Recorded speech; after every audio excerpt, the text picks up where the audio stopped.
is the right time to stand up for freedom?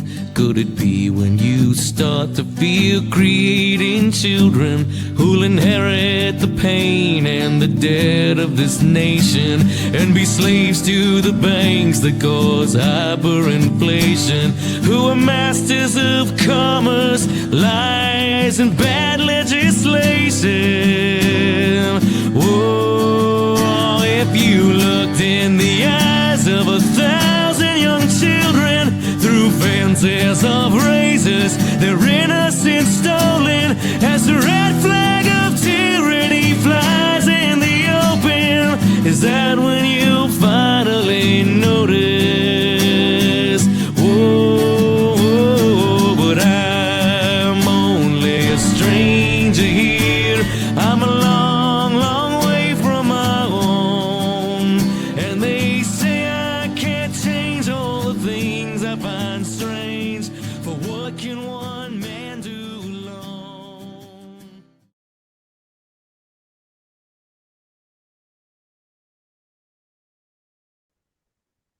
Hello and welcome to another episode of the Liberty Test podcast.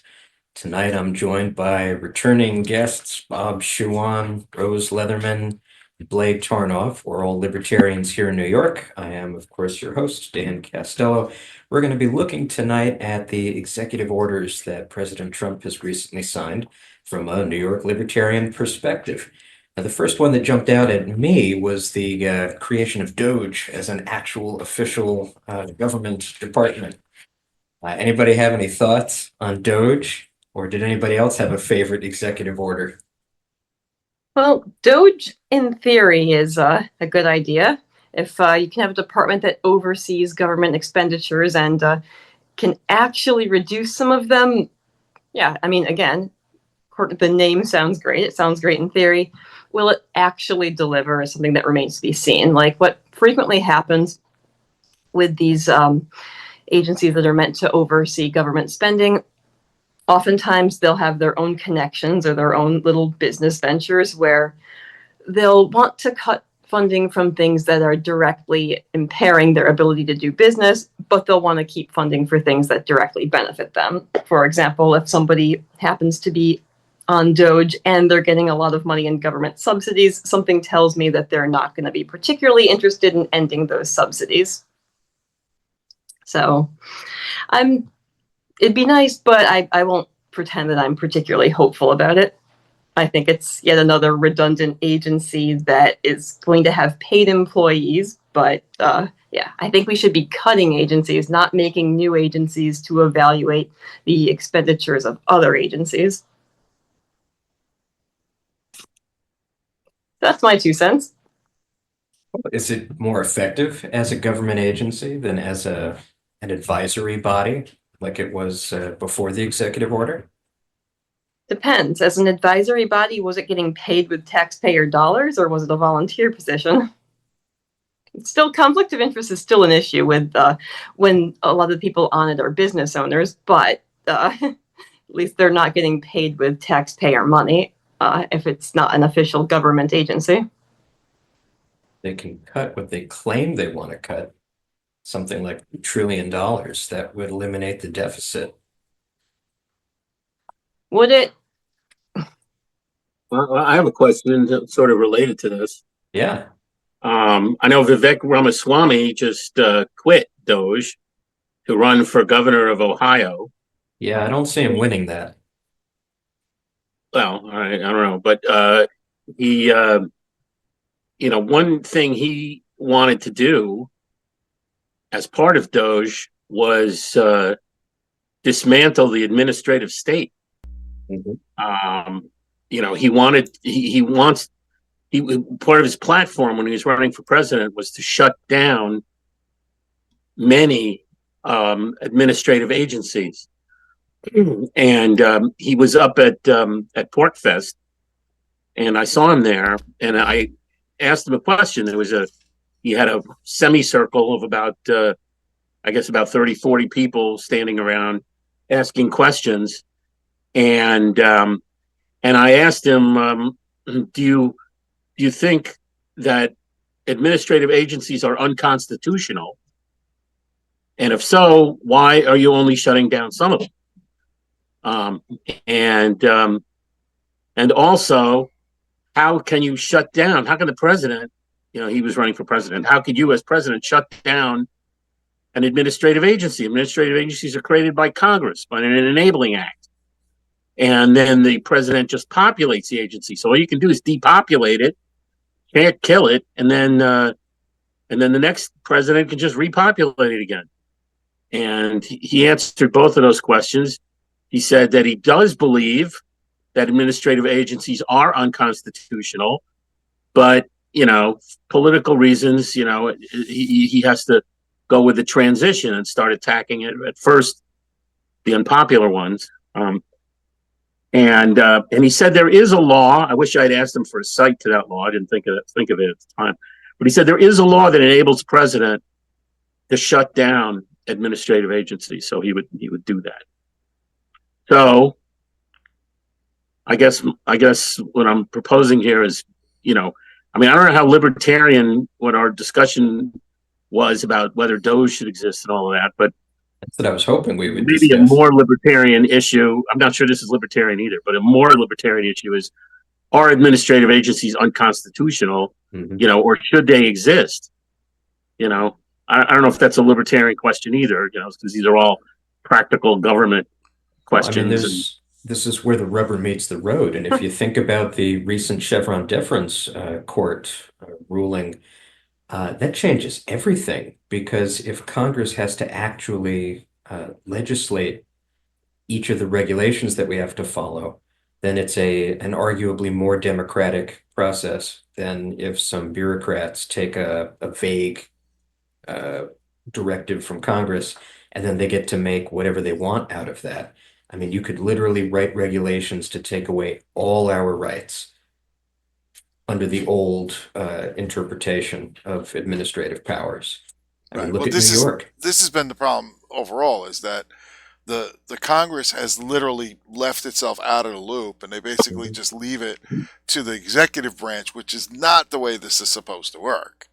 Like, there's supposed to be, Congress has to agree that it's necessary and vote on it and do all that to be able to enable this stuff. The problem being is that so far, very, very few of the members of Congress are able to,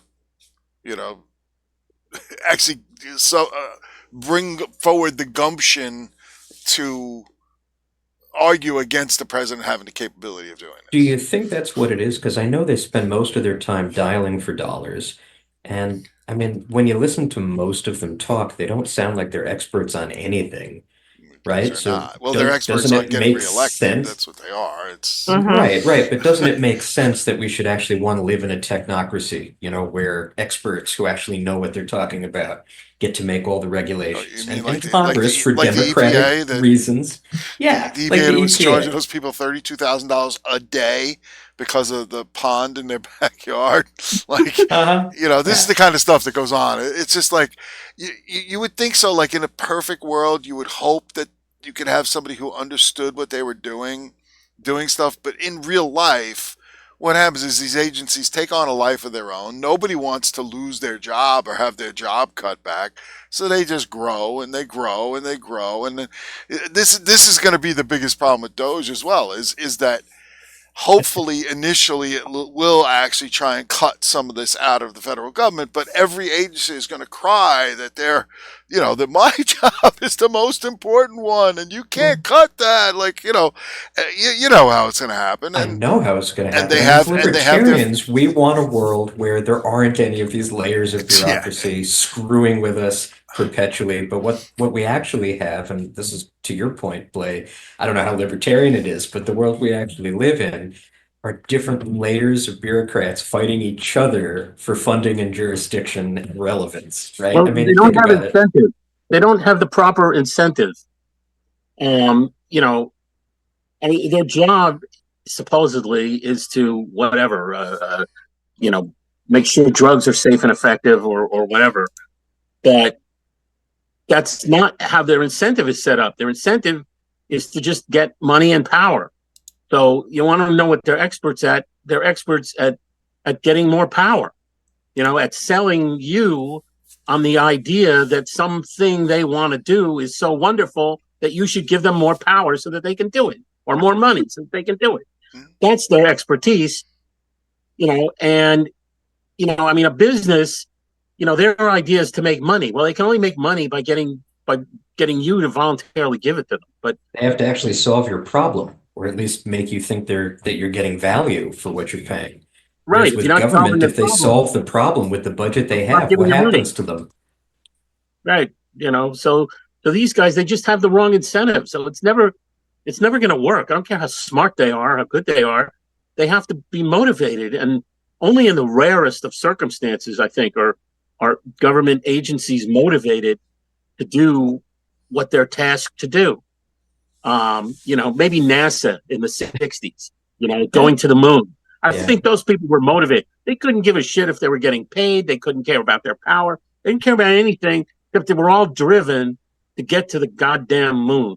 And so that worked. That's probably the last time an agency worked. Right, but then the problem is, you get creep, and look at what NASA's become now. It's a joke. It's most people would rather at this point just forget about NASA, do it privately. It's quite obviously it's quite capable of being done privately at this point, and probably for a decent profit. You can probably make money on it, but all federal agencies, because they think of having the possibility of pretty much unlimited funds. Like, if your mission is important enough, they'll just throw money at you, literally. And that's, how many people will actually walk away from that? It's kind of tough to, we'll give your agency $10 billion what a year. Expertise they have, they're never going to do what they're supposed to do for more than a short period of time. Once the political brouhaha dies down, people are sorry, Rose. I'll only say a second. When people are out there screaming, we need to get after companies that do this or do that. They're polluting or this and that. There may be for a short period of time some political push behind it, but once it's gone and it's just left to people, they don't have the incentives. They're never going to do what they're tasked to do.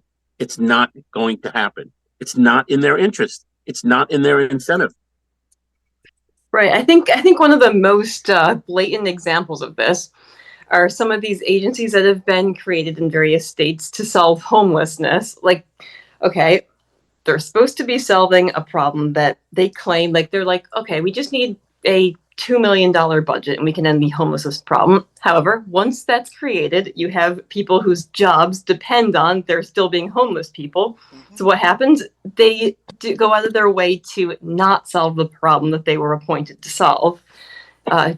10 years go by and the homeless problem has gotten worse. And then these people still, every year they're like, oh, well, we are making progress on the homelessness crisis, but we just need a little bit more funding. And then we'll be able to solve it this time. And over they are granted that money, because then no politician wants to be the one who, they don't want to be the asshole who cuts funding to the homelessness crisis, because then, of course, their opponents can be like, hey, this person is heartless. They don't want to help homeless people. So it's politically, politically, it just hurts politicians if they want to get rid of this homelessness department. But it's also not doing the problem or rather, it's not doing the job that it was created to solve, because people's jobs depend on this problem continuing. When the federal government was first created, I think the idea was that the people who were being voted into office would be the people who were trying to solve the very limited problem set that they felt was within the scope of government, and that their job performance would dictate whether they got reelected. And it was an interesting experiment. But if you imagine yourself in the position of the newly elected official, or even someone who's running for office, imagine one of us in office, you have these huge problems facing you, and you have constituents who are expecting answers. So what's the easy one? What do? You say, I am going to create an administrative agency that does X, that solves Y, right? And I'm going to throw tons of money at it. And my opponent won't throw nearly as much money at it, if he even cares at all, right? And then you get elected. And then behind the scenes, you can make deals and stuff with your newfound power. And maybe you get to pick and choose who runs the new agency that you helped to create. And that gives you lots of kingmaker powers. And then when nothing gets done after a few years, the election cycle repeats, you can say how horrible the enemies of the other party were who held you back, and you need even more funding for this Right. new It's, department. they It's a stood in my great way. formula. Yeah, Yeah. but They just unfortunately, wouldn't this give me is money. politics in general. You know what I mean? This is Mhm. this is the way it works because that's where all the incentives lie. I mean, I don't know like how we're going to fix that issue. You know? Well, Doge and Vivid were talking about just making the low-hanging fruit happen first. Like another one of the executive orders Trump signed was something I know I heard Vivek talk a lot about. And that's just making federal employees go to the office. Right. Mhm. No more working from home. Well, that's with the Because idea that maybe they'll be more productive from the office. I mean, no, they'll quit because a lot of them well, actually moved out of the area from where their offices are. And what they do under what were current guidelines until recently, they would fly in at the end of the month. They would go to work for 1 or 2 days at the end of the month, and then they would start the new month also in the office, right. and then they would fly home. And they could be home for something like, 50, 60 days without having to go back to the office. And because of real estate prices and cost of living expenses, they found that they could have nicer homes farther out in the rest of the country and literally phone in to work and it would work for them. And now these people are going to have to either move back to DC or they're going to have to quit and find real jobs.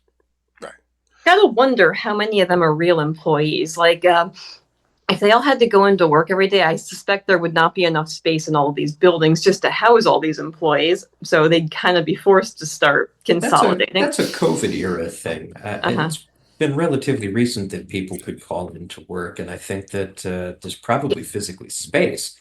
But then you think about what it costs to There have was, these yeah. massive buildings, right?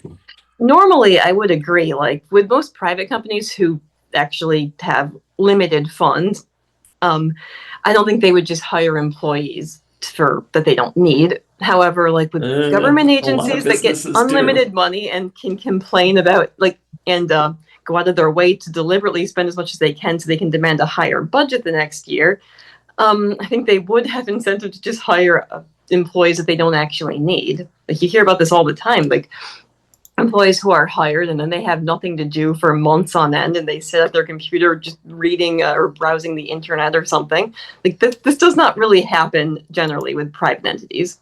Possibly with some of the ones that get government funding, but that's a whole other discussion about whether or not they can be considered private. But state run entities don't have to worry as much about running out of funds because they can just demand more and the state can just print more into existence to pay them more and give them a bigger budget the next year. All right, but a lot of this, like we're getting into the fact that like government in general runs into this issue, because of the fact that they could always just vote themselves bigger budgets. Like the specifics of this, though, like will the fact that Doge is forcing, that the president signed an executive order that forces all federal employees back to work, because that technically wasn't directly a Doge thing, that was an executive order by the president. That's right. So will it make a difference? If a lot of them quit, Yeah, like it Vivek could was saying have a lot some of them kind will of quit. efficiency benefit. I mean, look, the increase in agencies is always going to happen unless somebody's literally there with a chainsaw pruning them every single day. Well, we could get Javier Milei on the federal government, on the Well, state government this too. is where like what was it? Robert Heinlein, the science fiction author, proposed in one of his books is creating a House of Congress that does nothing but repeal laws, and it only needs a 1/3 minority to repeal a law. If as much as 1/3 of people don't like this law, why do we have it? And that Yeah. like when you see what happens in government, it makes you start thinking like it's not that bad an idea. It's not a bad idea. But then, of course, the same thing would happen. The question is, would these current uh, executive orders, actually reduce government and make a difference?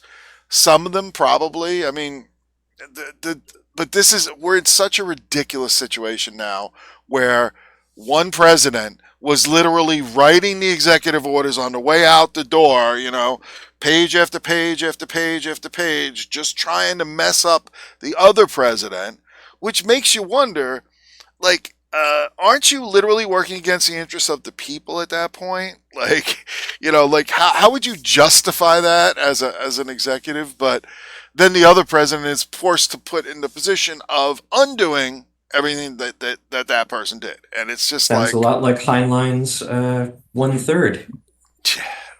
but it's just But ridiculous. That here's what gets no me one from a New person York should have that kind of power. from a New York perspective, though.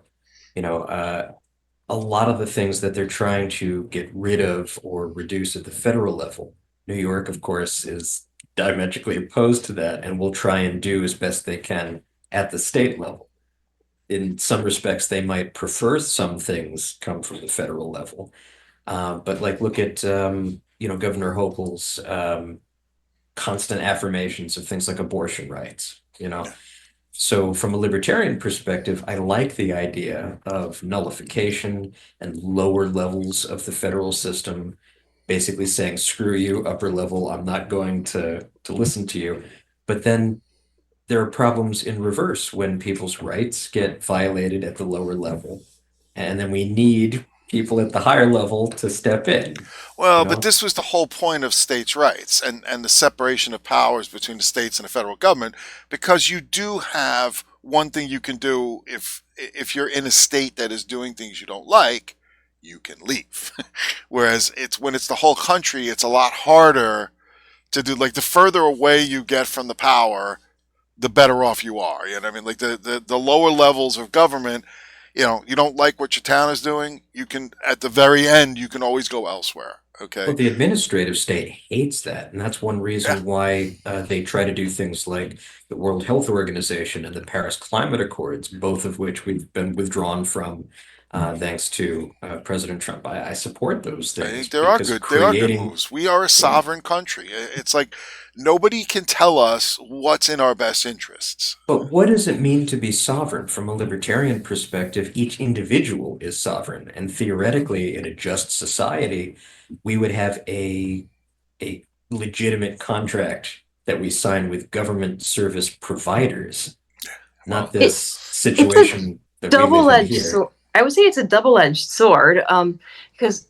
every once in a while you will get a situation where the state is a state is infringing on its citizens' rights, and there's a federal law that prevents the state from doing that. But in general, I do agree. Like, the more decentralized you can get, the better. So if you can get your local law, your local government to nullify laws, that's best. But yeah, it really is kind of a double-edged sword, like with the whole states' rights thing. Because yes, sometimes you'll have a state with more freedom, but other times you don't. Like, the state of New York would happily ban, like, they would just happily undo the Second Amendment if they could. Occasionally they have to uphold it when they get a ruling from the Supreme Court or another higher level court. But like, they would be infringing on our rights far more than they already are if they could, if they were not constrained by the fact that occasionally the system works at the higher levels of government. So yeah. Well, but it also does work behind the scenes, because again, the fact that, like, New York does de facto ban guns. I mean, they really do. Like, to own a gun in New York is nearly impossible. They make it as difficult as humanly possible. Even Right. with the Supreme Court saying these laws are unconstitutional, they just ignore them and they play legal games to get around the restrictions. But that has a consequence. And that's the fact that New York has been losing people for the last 10, 20 years. They're going to continue to lose people. The more they do things like this, the worse it's going to get. And eventually what happens is the state's going to end up a lot smaller in population, and the cities, this is again, the cities are the ones that are they're the most sensitive to big government. Like, if they keep getting their money from the federal government, okay, that's how they get away with doing a lot of things they do. But imagine if the U.S. government would stop handing money out to New York, to California, to Chicago, to all of the other big cities, and say, look, guys, you're on your own. We've given you enough money over the years. If you can't solve these problems, tough noogies. What would happen in about 2 weeks? Okay, all of these state governments would be out of business. New York, if they weren't getting a continuous stream of funds from the U.S. federal government, they'd be bankrupt in like 2 weeks. Seriously. That's how the whole system works. They print money and they give it to the states because the states can't print money. Right. The states don't have the infinite money cheat. So, question though, because we did cover the whole like if you don't like it, you should be able to leave. That in theory, yes, because the more decentralized you get, the easier it is to leave. Like if we had city states and I didn't like the rulers of my city, I could fairly easily move out of town. It's not that easy, but it can be done.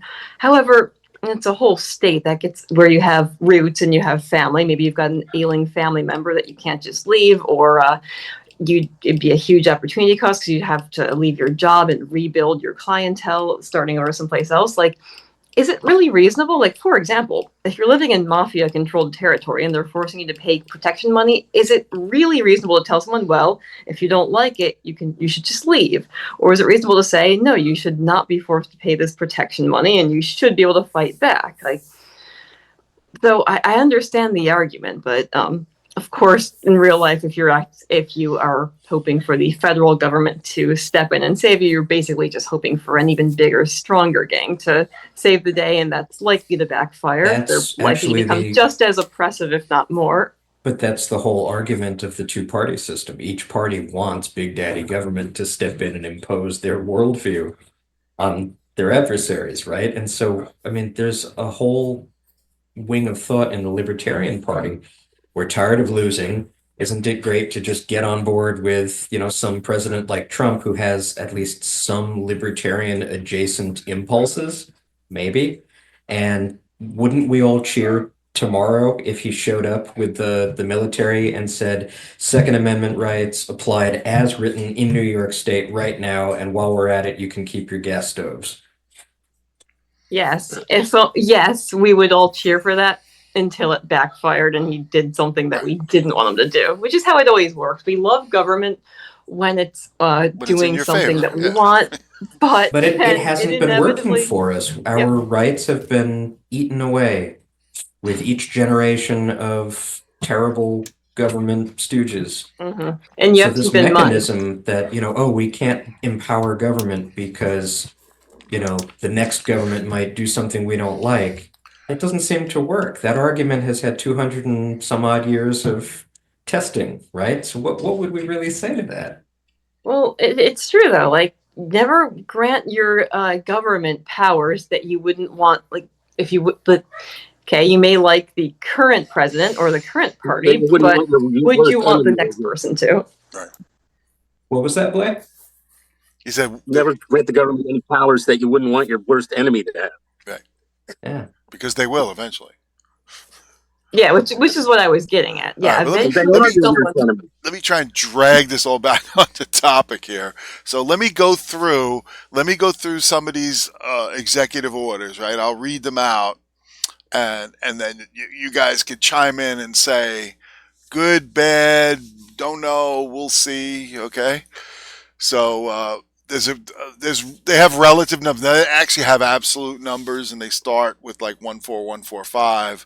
But the first executive order says initial rescissions of harmful executive orders and actions. So that's basically the one where like 80 or 85 executive orders that the past president signed are instantly nullified or repealed or canceled or whatever you want to call it, deleted. I don't know.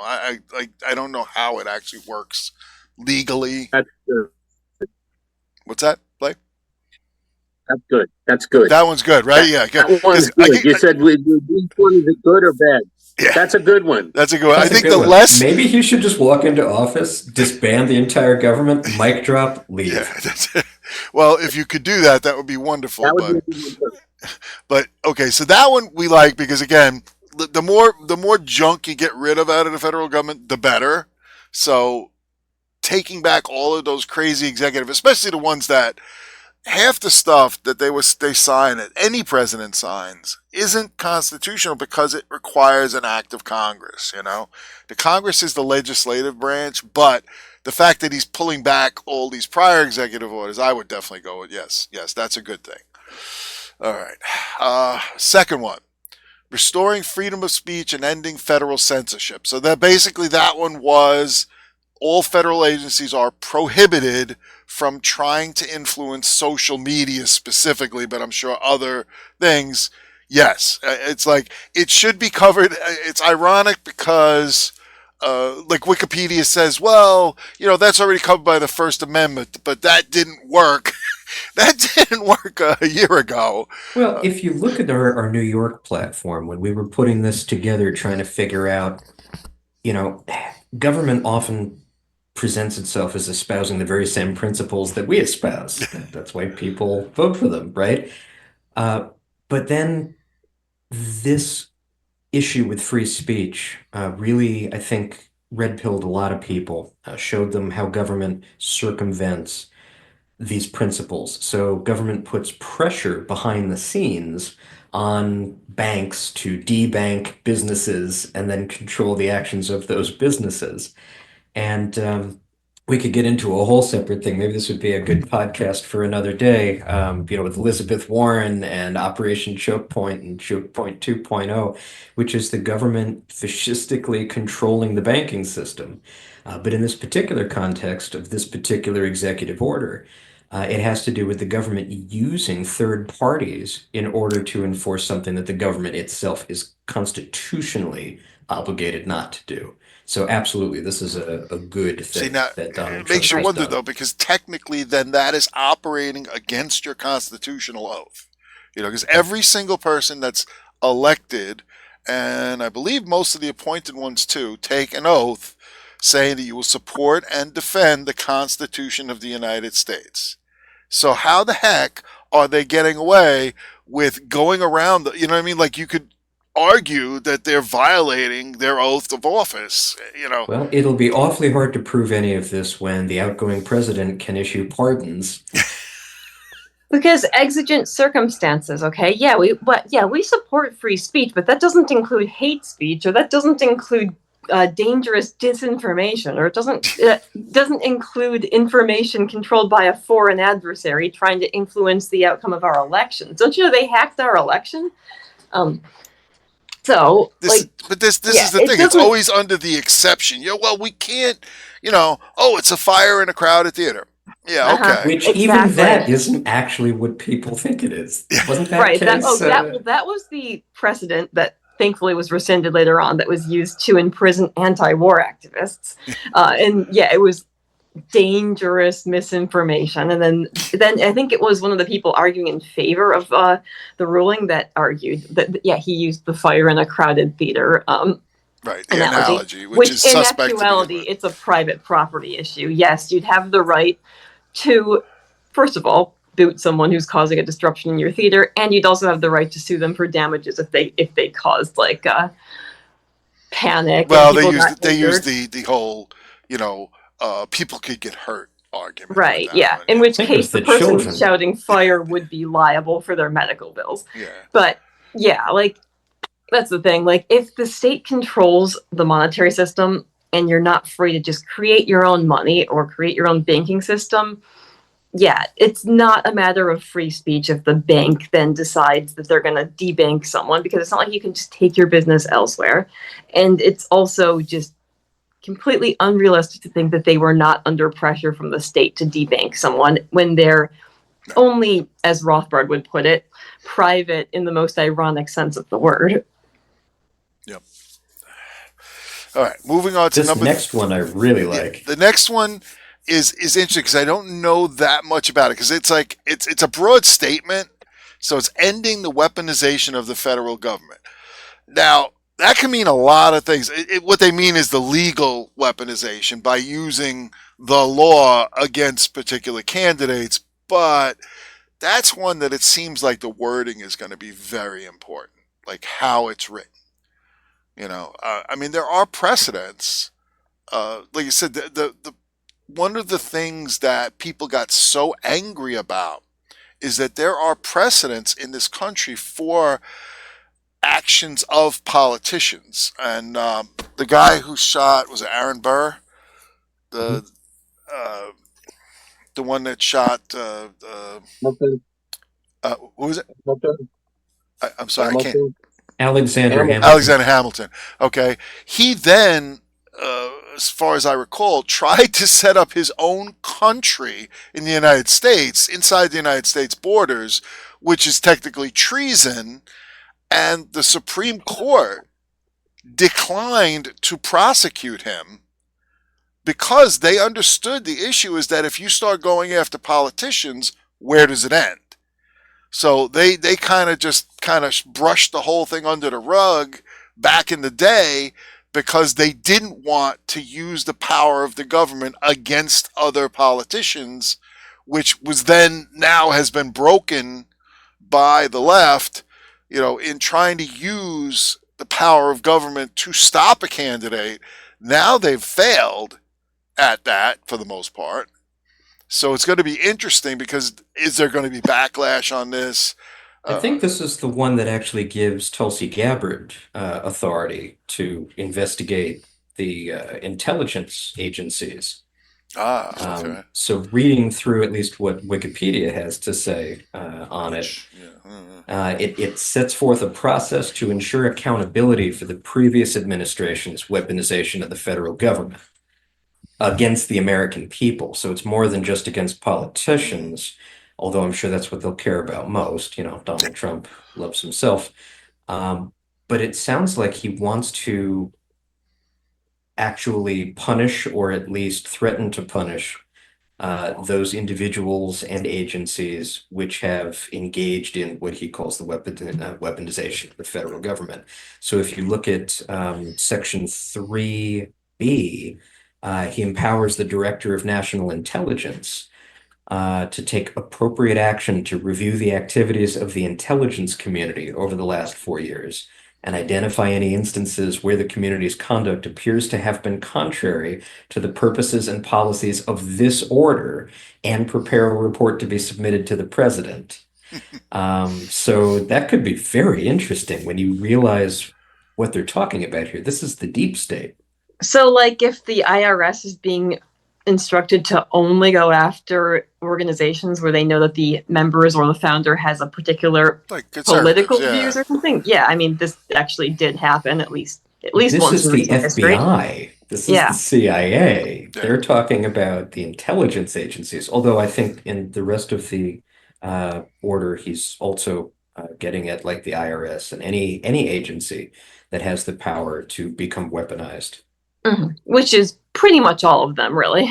The whole thing is a giant sword of Damocles over every citizen and non-citizens. And this is where, whenever people start talking about this, it's like, this is why when people say, well, what do you mean the government is too big? This is exactly why.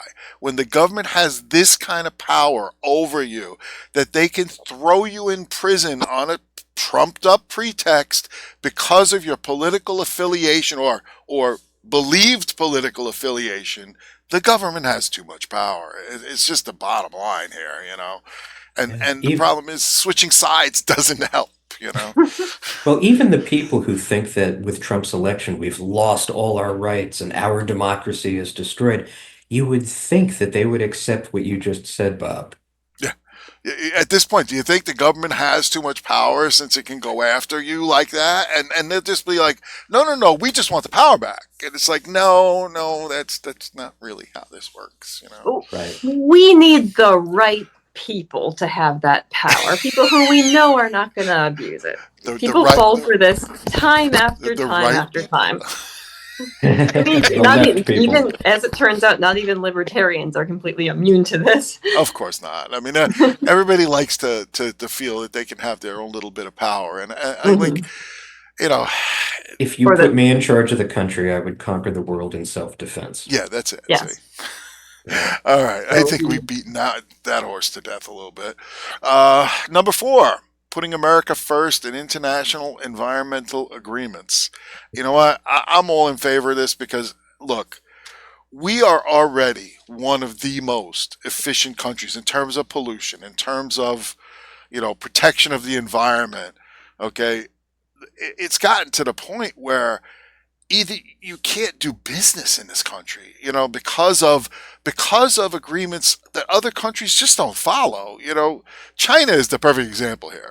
Massive amounts of coal, massive amounts of industrial pollution, and how's that gonna, how is it in any way, shape, or form fair to have to compete on that kind of a stage with rules? It's basically playing. It's not supposed to be fair. It's supposed to be a control mechanism that interest groups that, puppet the world can use to maintain their control. Yeah, it's just a social credit score at the end of the day. Like, Yep. They use the pretext of protecting the environment for example, being able to limit how much you can drive in a day, how much red meat you can consume, how much you're allowed to run your heat. But then, of course, you'll probably have the ability to earn additional carbon credits if you behave yourself. Buy them. This is like Yes. I don't know how many people here know how much about the Catholics, but it's the whole indulgence argument. Is that you could literally commit carbon sins as Uh-huh. long as you pay for them. It's like, and this is like. Oh, but isn't this a libertarian-ish idea, right? We're commoditizing externalities, right? So people, if they have to pay for their sins, would commit fewer sins, wouldn't they? And then Yeah, that money right. could be used for restitution. Except It's when the such state bullshit. also has these weird zoning regulations where you can't actually just put like solar panels on your house. So you can't actually just build yourself a nice water mill because you've got this nifty creek in your backyard and you could use that to generate electricity. You can't actually just drill and have geothermal heating. You have to get permits from the state. They have to decide if you have the right zoning. They'll charge you huge fees if you don't do it with the right permission slips. So Governments love stuff like this. It's like COVID, but on a bigger level. Because it's Right. a never-ending crisis. Right. It has nothing to do with the environment because the people who write and support this legislation have no intentions of giving up their private jets and their giant beachfront mansions that use as much power as a small town. This is about preserving, even if they believe that this is about preserving the environment, it's about preserving the environment for them while having everyone else under control and using It's them as control. about tax cattle. control. Think Yeah, about the it's always surveillance about that they control. need just to measure carbon. Yeah. Elon Musk is launching satellites specifically under government contract in order to observe carbon emissions Yep. in South America specifically. And Yeah, they're sorry. Go ahead. no, go ahead. Oh, I was going to say, sorry, libertarians, but Elon Musk is not one of us. Like, I know he's not. a lot of people are excited because they think because he's paid lip service to libertarian ideas. The guy is a wannabe technocrat ruler. It's one set of oligarchs fighting against a new set of oligarchs who are trying to displace them. He retweeted Ron Paul, though, saying end the Fed. Yeah, he wants the Fed ended, but he doesn't actually want to end a state-run central banking.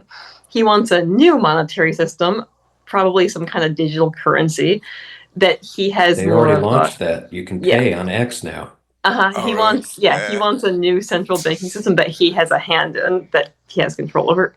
It was the idea that the original PayPal mafia, if you're not familiar with that term, you can Google them and that'll be another interesting podcast. But there are a whole bunch of people in the tech industry who have long had a dream of having all things in one app. And then, of course, that can be controlled. So, as we were just talking about, when the government can nudge a third party to do unconstitutional things, that's the ultimate form of fascism. They can It'll control anything. And there's no such thing at that point as rights.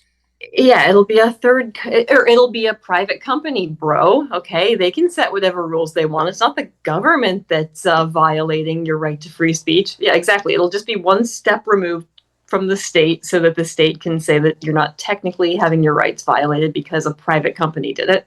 And the Paris Climate Accords are nothing more than a vehicle to make that Mhm. doable. Now, that wasn't the Elon Musk and the PayPal mafia and the Donald Trump crew. That's not their way of implementing, a control mechanism. But, Yeah, the Paris Climate Accords is an even more blatant attempt at that sort of thing. right. I'm So glad we're out of it. We'll see, glad like, we're if out they of it. try to if they try to replace it with anything, or if yeah, they actually will do something slightly better at the very least. Okay, this next one is interesting. Application of Protecting Americans from Foreign Adversarially Controlled Applications Act to TikTok. So basically, I don't like this is obviously about the TikTok closing act. So basically, it was straight up. I don't know what would you call it? Coercion. What's the word? It's just more fascism. Strong arming. Well, because they went from we're going to ban your app to well, if you give us half of it, it's like that's Nice literally a app you mafia got there. tactic. Shame if Yeah, shame if your something app went happened off to the it. air, right? It's like, They did this with Facebook and Twitter years ago, like when they dragged them in front of Congress and said, "You guys are becoming a problem. You have all this Russian disinformation on your platforms. Okay, we might have to regulate you." oh, this Yeah, is this it. is the same thing. And what's Uh, hilarious is that Meta and like Meta supported this ban because, of course, because Yeah. TikTok was a competitor. They wanted more of the market share. But of course, that's going to backfire because these same But tactics will be used against them. But but the argument why they're getting rid of TikTok or why they have to coerce it is so nonsensical It's just because so stupid. everything the government has been doing through Google and Meta and They're but crying. They're collecting your information. Yeah, that's their and crime. Facebook and TikTok and every other app on the face of the earth is collecting it and selling it. Mhm. So the difference here, okay, because it's going to the Chinese, that's different somehow. Like, Yeah, it's a matter of national security. yeah, except okay. the Chinese can buy our data from all these third-party data mining Probably companies, cheaper and no too. one says anything. Yeah, Exactly. exactly. They can own Unless all they're the using the farmland app surrounding us, but it's enough. Unless they're using the app directly in order to backdoor into our phones and computers, which is also what the United States does through Well, apps. yeah, Uh-huh. but you see again there the phones have the phones actually have terms of service on that kind of thing where if you do that then they can shut you and they'll just do it they'll cut you off instantly you know uh besides that they're supposed to have to pass like when you go to create apps. I've created apps and Mhm. you have to pass like a certification, so they basically look at your code and see what you're doing, and if it doesn't pass, you don't get into the App Store. Like it just doesn't happen.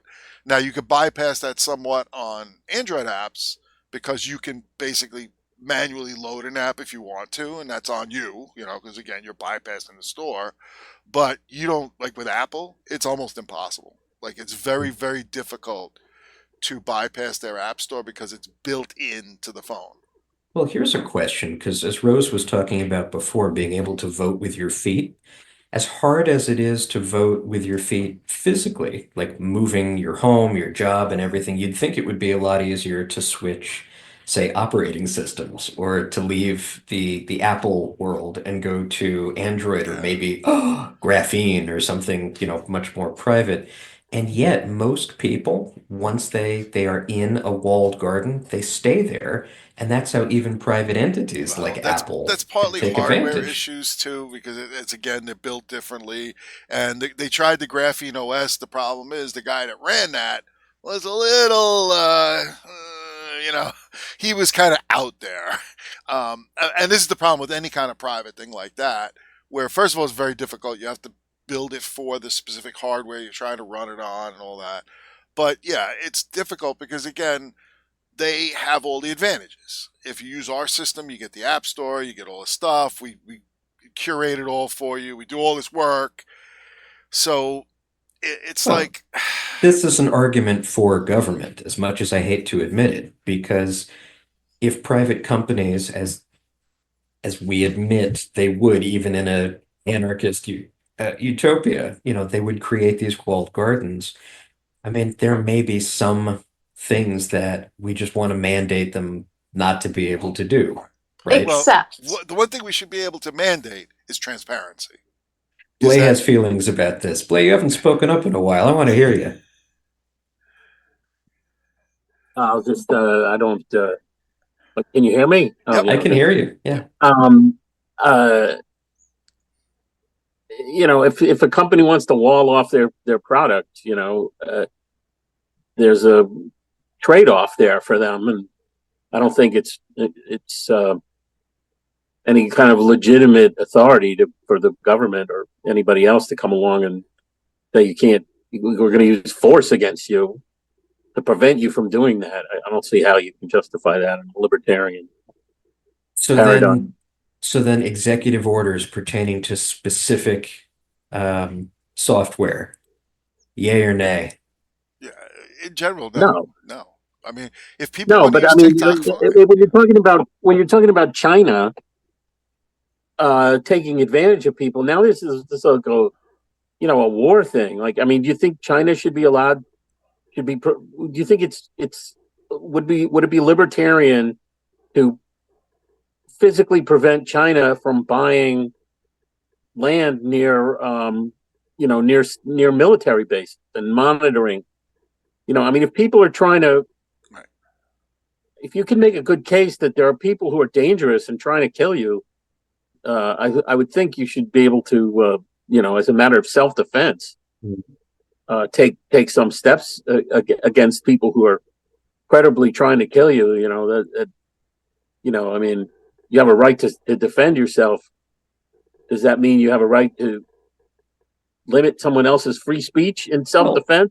I don't know. If somebody wanted to sell you a toaster or a refrigerator that also had a little spy camera in it, and you didn't know that when you bought it from them, Wow. and they didn't disclose that, and their intention was to gather information on you to use, like for blackmail or to figure out if you had valuables so they could burglarize your home, you wouldn't have to wait for them to actually blackmail you or burglarize your home. If you discovered that camera, you should be able to seek a redress for grievances right there and then.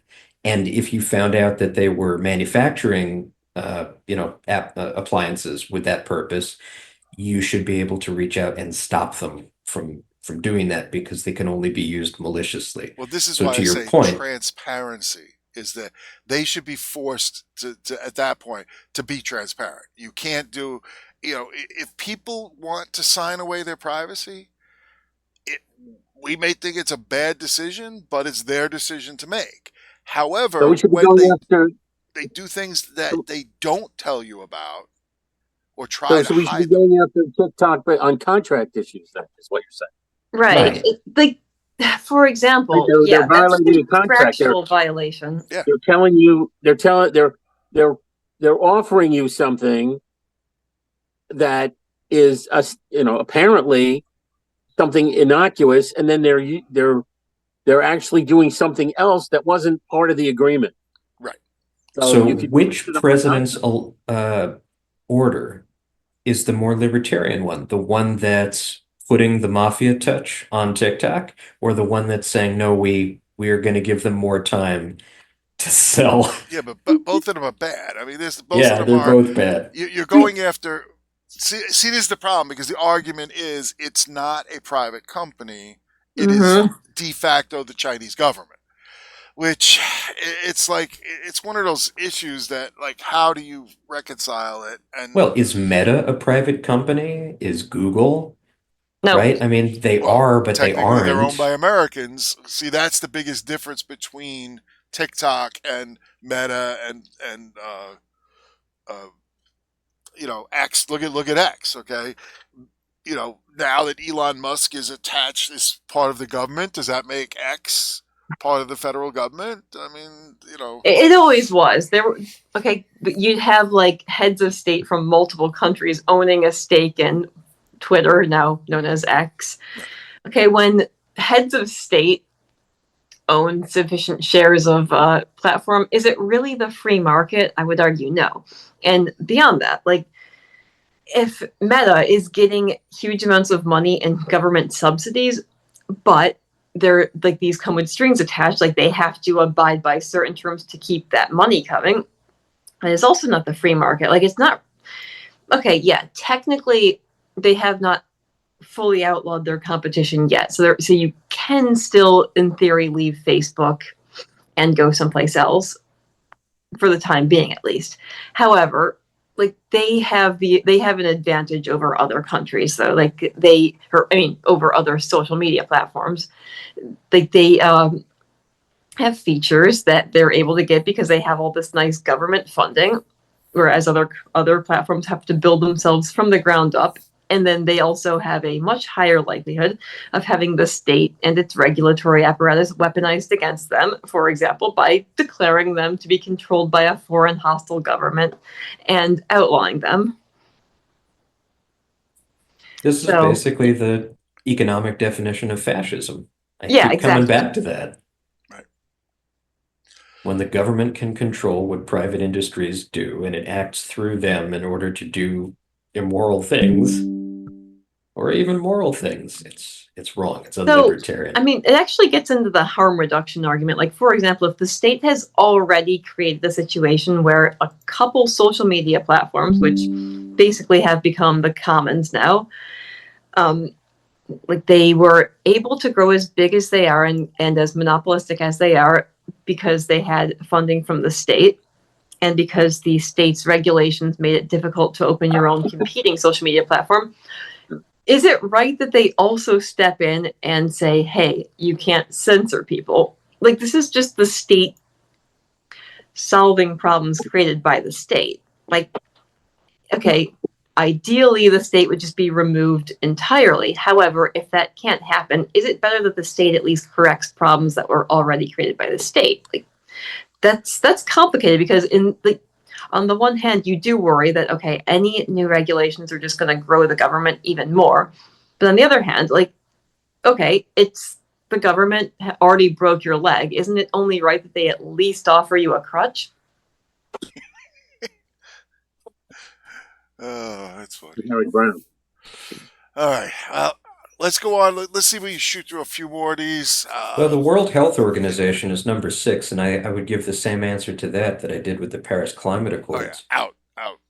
Let's again, the problem with a lot of these organizations is we jump in and we give in some money and we try and make it all work, like try to be the nice guy with everything, but that only works if everybody else wants to play by the same rules, and that doesn't seem to happen. So, well, when it comes to the World Health Organization, it's just another totalitarian power grab. It's absolutely unlibertarian. So that one's good. We like that one, right? I believe we're all in agreement on that. There's no reason for us to be in that. This one, number 7, is interesting. Restoring accountability to policy influencing positions within the federal workforce.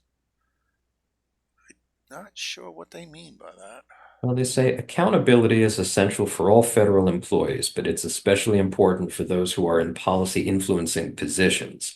These personnel are entrusted to shape and implement actions that have a significant impact on all Americans. Any power they have is delegated by the president, and they must be accountable to the president. In recent years, however, there have been numerous and well-documented cases of career federal employees resisting and undermining the policies and directives of their executive leadership. You can see where he's going with this. Yeah. He's putting Sonny in the boat, and he's sending him out fishing. Well, you know what? It's like, if it's his job Or is it Sonny? Is it Guido? Sorry. The thing is, though, as the president, you are responsible for what everyone under you does. Mhm. So how can you, like, again, if you have responsibility, you have to have the authority commensurate with that responsibility. Otherwise, it's a waste of time. Like, that's the part that a lot of people don't understand. They want to load on, responsibility to people and then not give them the authority to do that work. Well, What hey, about conscientious objectors, though? What about whistleblowers and people who okay, really, then you know, then you don't need to be paid by the federal government. Like, you could conscientiously object somewhere else. Again, you're given a job. Part of your job is you accept the work that you're given. You know what I'm saying? Like, that's like any job. If I go to my job and say, well, I really don't want to talk to clients because I object. That's not fair for me to have to talk to clients. How long would I have my job? well, what if you get a president who says we're going to mandate an untested medical treatment for all children, and you are in charge of one of the bureaucratic administrations tasked with seeing that through? Yeah, well, then it would be my choice if I can either do my job or quit.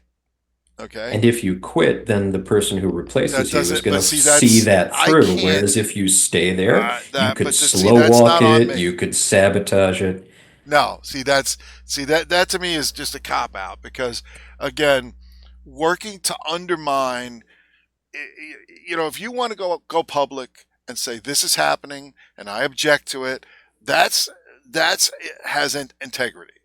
But if you try behind the scenes to undermine that, it how is that in any way, shape, or form have integrity? Like, it's just, but I don't agree. So, I'm gonna upset the apple cart. Just, it's frankly, it's fairly childish. So, Well, I mean, if Okay. If you agreed to do a specific job though, and then your employer possibly pushed by the state, like in the event that they want you to suddenly get a vaccine and they're going to put pressure on your employer to make you do that.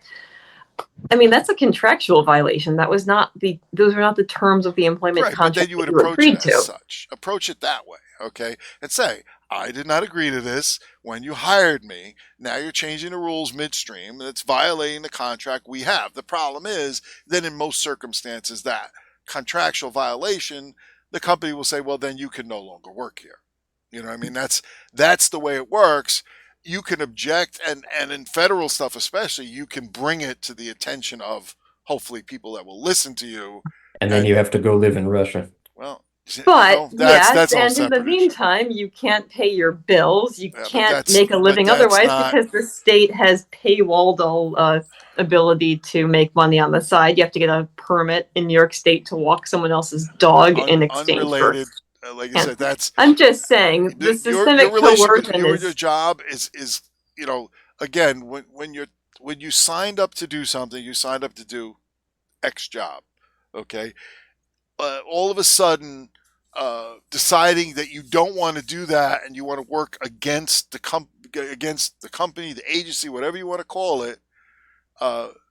Well, this is specifically about officials and employees under the president's authority. So this Right. isn't This a is private company.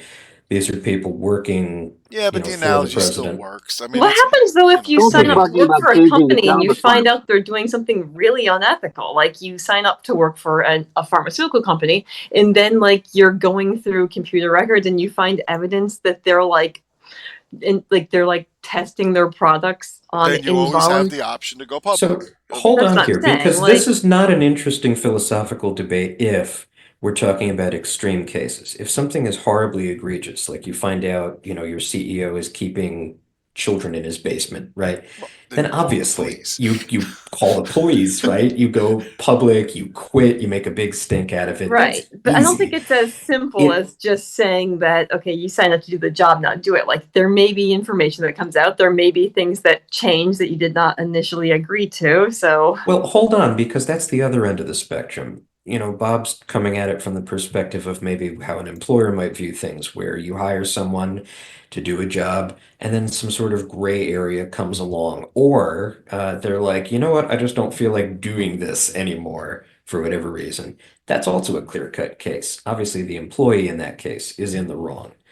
So what I'm thinking about are those But it's not necessarily middle in the wrong. ground cases where you are a federal employee, you think to yourself, gee, this is really invasive of people's privacy. I don't really want to do this, but the people don't seem to mind too much, and my coworkers are doing it, and I really need this job, and my kid needs an expensive surgery, and I need the Sure, but this insurance. Well, is what about like the Apple case? This happened years ago, but like people signed up to work for Apple. They signed up to be programmers. Then suddenly the FBI started putting pressure on Apple, a private company, to put backdoors in their software. Now, technically Apple could say no, but like imagine if like the CEO was either being blackmailed and or taking bribes from the FBI, and they're You're saying, going off on a "Hey, tangent here, though. you're This may be one essentially of that you those signed up to extreme do cases this that's job. Now easy. you have to program this thing that's unethical. Like, I think it would depend on how strongly you felt about that. But within the federal bureaucracy itself, where your job is to be a public servant,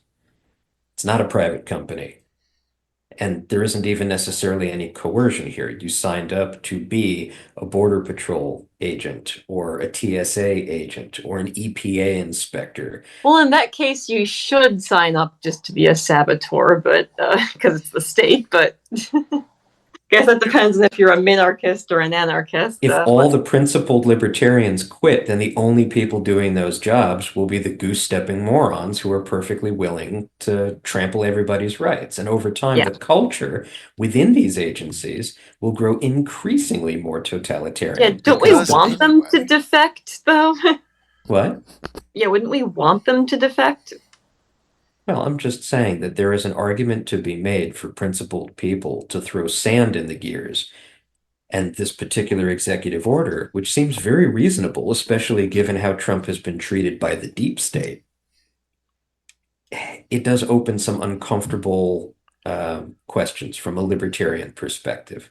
If you really want government to go away, to be inefficient, to not be able to trample on people's rights, then actually the most effective way to do that, as people who lived through the Soviet Union or the Nazi regime well know, being a gray man who does his job just well enough to not get fired, Yeah, but you pretend the work and then they pretend to pay you. Yeah, you know, I get it, but what this is doing is just making it like responsible to basically your boss, your top level boss, and if they decide that you are working against their interests, they're gonna do whatever. it's perfectly reasonable for someone in Donald Trump's position to pass this executive order. And if I were in charge of the administration, I would do exactly the same Well, thing. this is, Yeah. you want everybody pulling in the same direction, and the fact that if you find somebody who's deliberately sabotaging stuff,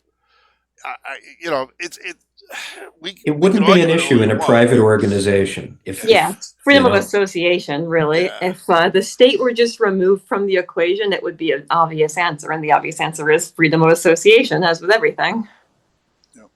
well, we beat that one to death. All right. Holding former government officials accountable for election interference and improper disclosure of sensitive government information. That one could actually be huge if you We think may have about to it. we have to revisit that one because I think so. that was an interesting subject in and of itself because of the whole weaponization of because there's some stuff that I saw some of the hearings that were happening in Arizona about some of their practices and the fact that that the government officials this goes back to the whole thing. Here's the FBI who basically goes and raids, okay, a political opponent's associate, i.e., Rudy Giuliani, and he's literally there with the laptop, the infamous Hunter laptop, going, "Oh, here's the hard drive, take it." And in doing so, you of course now would have to, if you're doing your job, go and inspect that laptop and find out what's on it. But they refused to take it, which is like, oh, this is what I'm saying. Like, how do you justify any of that? Like that, it's at that point it became political because the second that you're not willing to do your job, to do your investigative job to the fullest extent, now you've politicized yourself, you know? And this is one of the problems with all of this is that these agencies have too much power. They're not doing their job. They're doing a political job, which is no surprise for the FBI. But Yeah, like I said, that's what I would they've empty been from out like day the one. top 2 floors of the FBI building. Just get out. Just go home. You know, go away because they're literally so they've been political since they were formed. That was the whole idea. But at the same point, they're supposed to investigate stuff, and they Would just something don't. like this happen in a Ancapistan, or even a libertarian society like a Jeffersonian democracy? I mean, how could it? You couldn't cover it up, you know, like, but that's the thing is, but it was used to, I don't want to say directly, but indirectly affect the election. It really Yeah. was. But And again, we live in There's no a incentive. complex. There would what's be that? no incentive in an ANCAP world for this to happen because why does this stuff happen? Because people want to control the levers of power. Why Right. do they want to control the levers of power? Because they can get things out of it. They can get money and they can get control and they can get this and that. In a world where they can't get any of that stuff, nobody's going to care if all the government is doing is making criminal laws. You know, nobody's going to care who the government is. Nobody's going to want to control the government. Be lucky if you can find somebody who's willing to do it. Exactly. And that's the point I was hoping we'd come to here, because with all these executive orders, some of them we like, some maybe we don't like as much, but you know, really it feels like we're little ants, we're little peasants watching giants, fight each other and hope that they'll step on somebody else's house instead of stepping on us. We might even find some advantage, like hey, if my neighbor with the annoying barking dogs gets stepped on, then hey, that's great for me, right? I'm gonna vote for red giant, But or blue giant. I do want to mention one thing that's come up lately, and this applies directly to the LPNY, is that there are many in the LPNY that are talking about how we have no influence. We haven't made any progress. We haven't done any of these things. Okay? But take a look at the last. Now, like I said, whether you agree with Trump and what he's doing and all of that, that's fine. But certain things have happened because we have agitated for them. We have complained about what is going on. We have tried to make public a lot of these things. And the perfect example is the Ross story. Okay. Uh, you know what I mean? Like, do you think he would have been released if the LP hadn't agitated as much as it did? Yes. Well, credit where credit is due. Yeah, I do.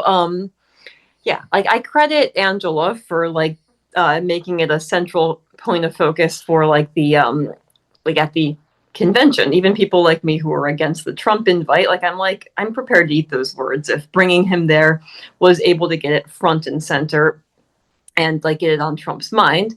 I also credit having staying on it constantly got the attention of other bigger Congress people such as Rand Paul and Thomas Massie, who have a lot more political pull, and by making it public, and who actually do have the ability to talk to Trump about it. I think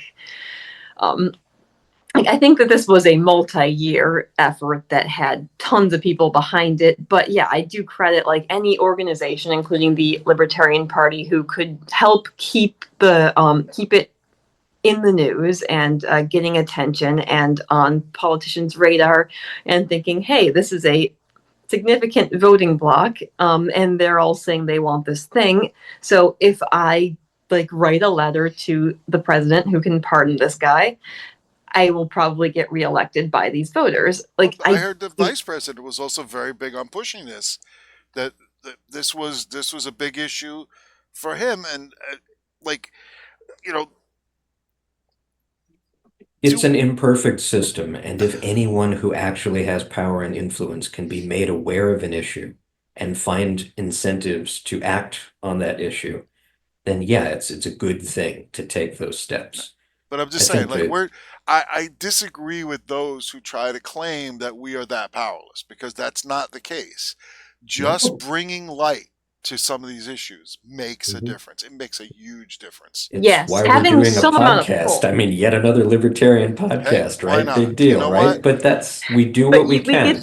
get our ideas out there, and also if we have, it's a little easier. Like if you have official party status, and you can use the threat of running a candidate against someone if they don't do what you want. Like Which is I'm not. why they Uh-huh. fight Yeah, against us so much. This And is here's why precisely they because created the we're a rules they threat. did, because again, they're afraid of us. They're afraid of what we'll do if we can start putting candidates on the on. And Uh-huh. yet, in We saw. spite of everything, as bad as the country has become and as totalitarian as our particular state likes to try and be, we as a country would already have been in open warfare, actual warfare, really, if we were organized like any other society at any other point in history.